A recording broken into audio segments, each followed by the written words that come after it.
एक गांव में 3 भाई रहते थे। किशन, लखन, मोहन तीनों बहुत मूर्ख थे।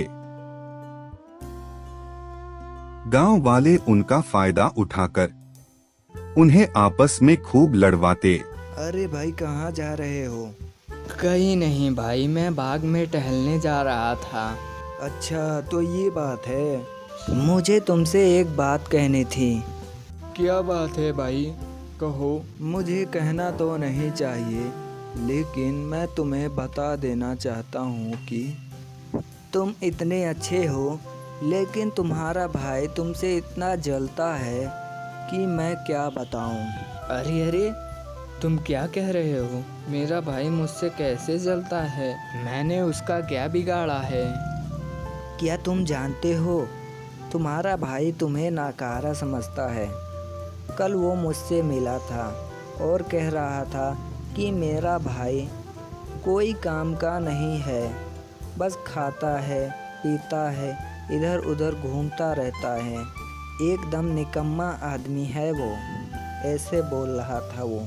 क्या सच में वो मेरे बारे में ऐसा बोल रहा था? अरे भाई, क्या तुम्हें मेरी बात पे विश्वास नहीं है?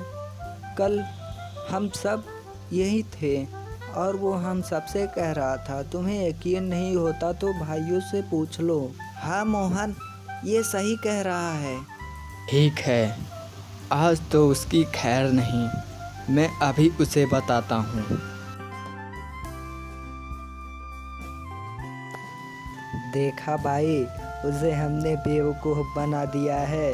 अब वो पक्का अपने भाई से झगड़ा करेगा।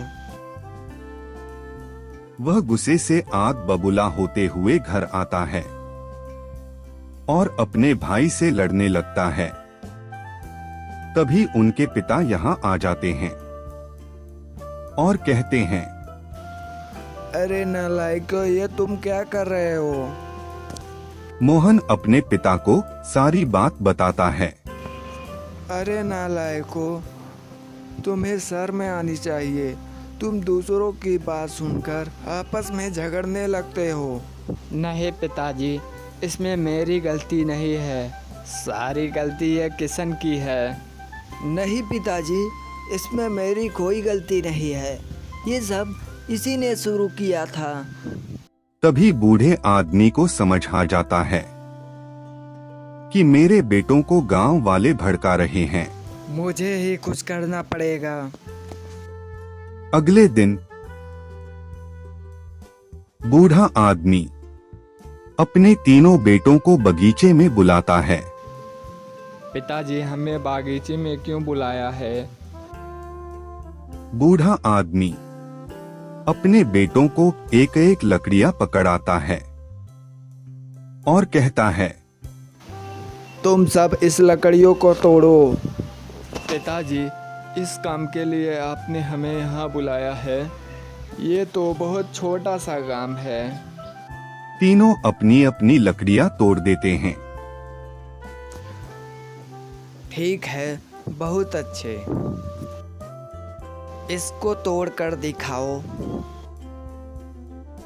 पिताजी, यह तो बहुत ज़्यादा लकड़ियाँ है, इसे हम एक साथ कैसे तोड़ सकते हैं? देखा, एकता में कितनी शक्ति होती है।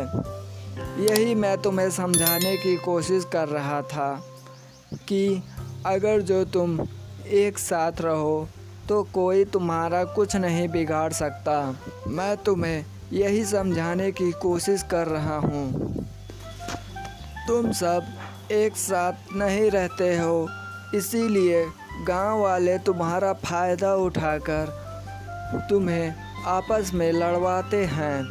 पिताजी, अब आप चिंता मत कीजिए, हमें समझ में आ गया है कि गांव वाले हमारा फ़ायदा उठाकर हमें आपस में लड़वाते हैं। अब हम एक साथ रहेंगे और किसी की बात नहीं मानेंगे। अब हमारा कोई फ़ायदा नहीं उठा सकता।